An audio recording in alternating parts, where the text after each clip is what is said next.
Assalamualaikum warahmatullahi wabarakatuh. Perkenalkan, nama saya Zahra Noraisya dari Prodi S1 Kebidanan, Sikas Muhammadiyah Cirebon dengan NIM 2110303028. Di sini saya akan menerangkan materi pendidikan Pancasila mengenai bagaimana Pancasila menjadi sistem etika.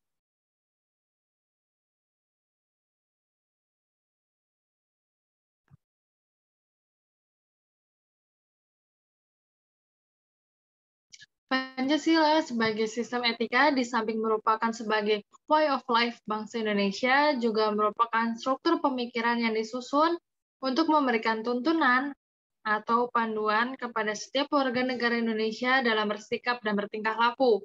Pancasila sebagai sistem etika dimaksud untuk mengembangkan dimensi moralitas dalam diri setiap individu sehingga memiliki kemampuan menampilkan sikap spiritualitas dalam kehidupan bermasyarakat, berbangsa, dan bernegara.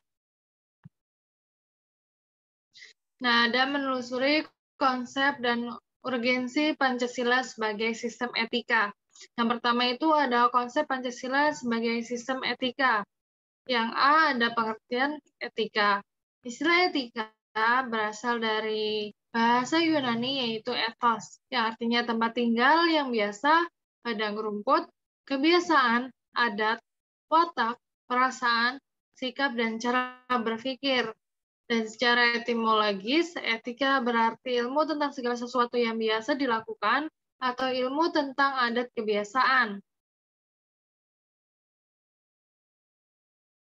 Dalam arti ini, etika berkaitan dengan kebiasaan hidup yang baik, tata cara hidup yang baik, baik pada diri seseorang maupun masyarakat. Kebiasaan hidup yang baik ini dianut dan diwariskan dari generasi ke generasi. Dalam artian, etika sama artinya dengan moral. Etika pada umumnya dimengerti sebagai pemahaman filosofis mengenai segala sesuatu yang dianggap baik atau buruk dalam perilaku manusia. Keseluruhan perilaku manusia dengan norma dan prinsip-prinsip yang mengatur itu kerap disebut sebagai moralitas atau etika. Nah, di sini ada menurut Lacey menjelaskan ada sekiranya itu ada 6 pengertian nilai dalam penggunaan secara umum. Yaitu yang pertama itu ada sesuatu yang fundamental yang dicari orang sepanjang hidupnya. Yang kedua, kualitas atau tindakan berharga, kebaikan, makna, atau pemenuhan karakter untuk kehidupan seseorang.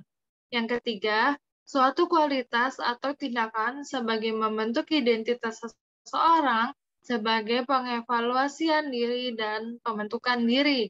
Yang keempat, suatu kriteria fundamental bagi seseorang untuk memilih sesuatu yang baik di antara berbagai kemungkinan tindakannya. Yang kelima, ada suatu standar yang fundamental yang dipegang oleh seseorang ketika bertingkah laku bagi dirinya dan orang lain. Yang keenam, yang terakhir yaitu suatu objek nilai, suatu hubungan yang tepat dengan seseorang yang sekaligus membentuk kehidupan yang berharga dengan identitas kepribadian seseorang. Nah, poin selanjutnya ada aliran-aliran etika. Dalam bidang filsafat itu etika ada beberapa aliran. Yang pertama ada etika keutamaan atau disebut juga etika kebijakan, yaitu etika yang mempelajari keutamaan, artinya mempelajari tentang perbuatan manusia itu baik atau buruk.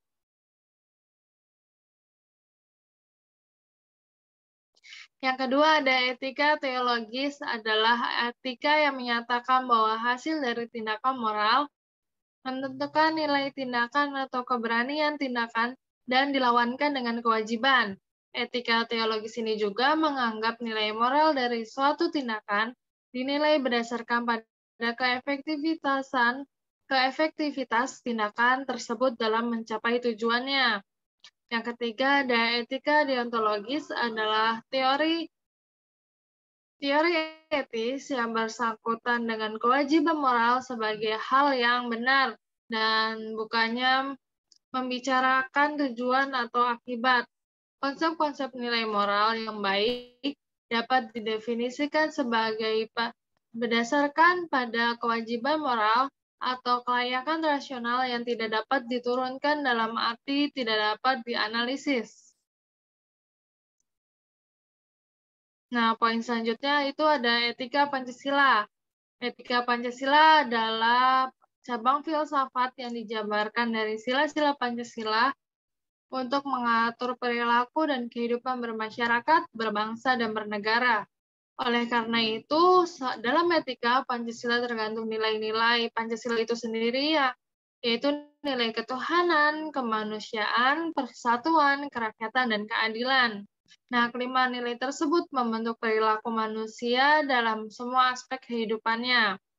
Etika Pancasila itu lebih dekat pada pengertian etika keutamaan atau etika kebijakan. Namun, etika keutamaan lebih dominan karena etika Pancasila tercermin dalam 4 tabiat saleh, yaitu kebijaksanaan, kesederhanaan, ketangguhan, dan keadilan. Nah, poin yang kedua itu ada urgensi Pancasila sebagai sumber etika. Pentingnya Pancasila sebagai sistem etika terkait dengan problem yang dihadapi bangsa Indonesia yaitu sebagai berikut. Yang pertama, banyaknya kasus korupsi yang melanda negara Indonesia, sehingga dapat melemahkan sendi-sendi kehidupan berbangsa dan bernegara. Yang kedua, masih terjadinya aksi terorisme yang mengatasnamakan agama, sehingga dapat merusak semangat toleransi dalam kehidupan antarumat beragama dan meluluhlantakan semangat persatuan atau mengancam disintegritas bangsa.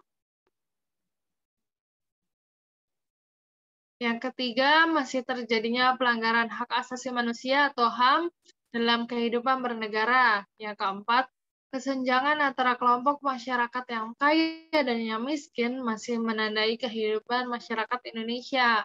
Yang kelima, ketidakadilan hukum yang masih mewarnai proses peradilan di Indonesia, seperti putusan bebas bersyarat atas pengedar narkoba asal Australia, Scalpel Corby. Yang keenam, banyaknya orang kaya yang tidak bersedia membayar pajak yang benar, seperti kasus pelanggaran pajak oleh perusahaan, kasus Panama Papers yang menghindari atau mengurangi pembayaran pajak.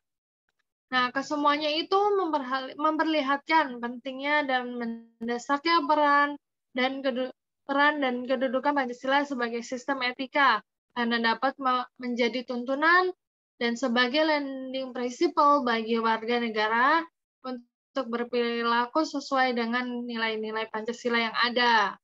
Nah, sekian penjabaran materi dari saya, kurang lebihnya mohon maaf. Wassalamualaikum warahmatullahi wabarakatuh.